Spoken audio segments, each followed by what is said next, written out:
Endnu en gang tager kunsthistorikeren og kunstdetektiven Peter Kjærs med på et nyt eventyr i Kjærs kunstkalender.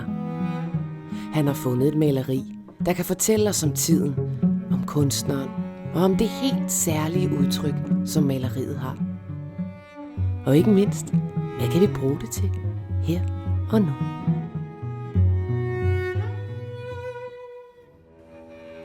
Velkommen til Kunstkalenderen. Vores værk her skildrer en person i en livskrise. Meget traumatisk. Han er ene, forladt og dødssyg.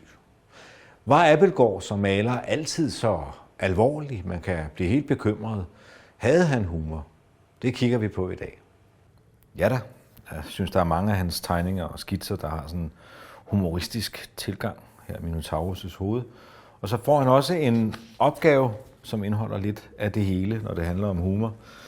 Johan Bülow, som bliver marskal, altså rådgiver for kronprinsen ved statskuppet i 1784. Det var der, hvor kronprinsen fik sin far, Christian 7., som var lidt udfordret, til at underskrive, at ingen beslutninger kunne tages uden hans underskrift. Så den reelle magthaver blev altså kronprinsen. Men Johan Bülow bliver så marskal, og i 85 bestiller han et værk af Abildgaard, en kaminskærm. Og så kan man tænke, hvad skulle Abildgaard male en kaminskærm? Vil det svare til, at Michael Kvium skulle male en radiatorskjuler? Nej, det var faktisk meget anerkendt og anset at male kaminskærm. Det er det Piranesi, som Abildgaard også så op til, som på et tidspunkt laver en hel bog, der handler om, hvordan man kan lave kaminskærme, som er sådan lidt egyptisk inspireret. Abildgaard vælger en kaminskærm, som er lidt mere græsk inspireret.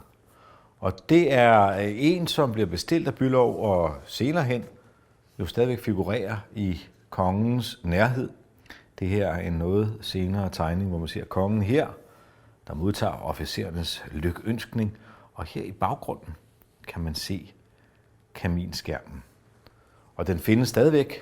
Nu er den placeret på Frederiksborg Slot på det Nationalhistoriske Museum. Det er jo virkelig en top-embedsmand, der har bestilt det her. Og han må også have haft glimt i øjet. Skærmen kommer til at hedde Templum Fortunae, Lykkens Tempel, måske inspireret af Johannes Ewald, som også skriver om Lykkens Tempel. Men det er altså den tilfældige lykke. Og det vi har, det er, at vi har en indgang her, og så har vi nogen, der ligesom kommer ud af Lykkens Tempel. Og oppe i toppen, der har vi Medusa. Og Medusa udtrykker og symboliserer de farer, der venter på den, der søger lykken.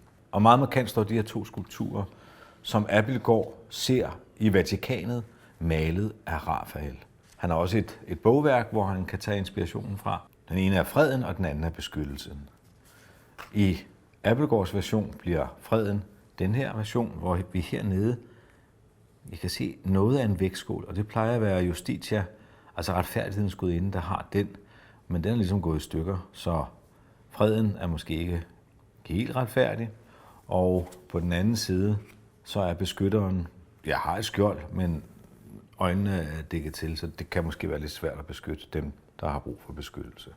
Hernede har vi indgangshullerne til lykken, og kigger vi her, zoomer vi ind, så det ser lykkeligt ud, men det er jo ikke sikkert, at det lige er det mest. Ja.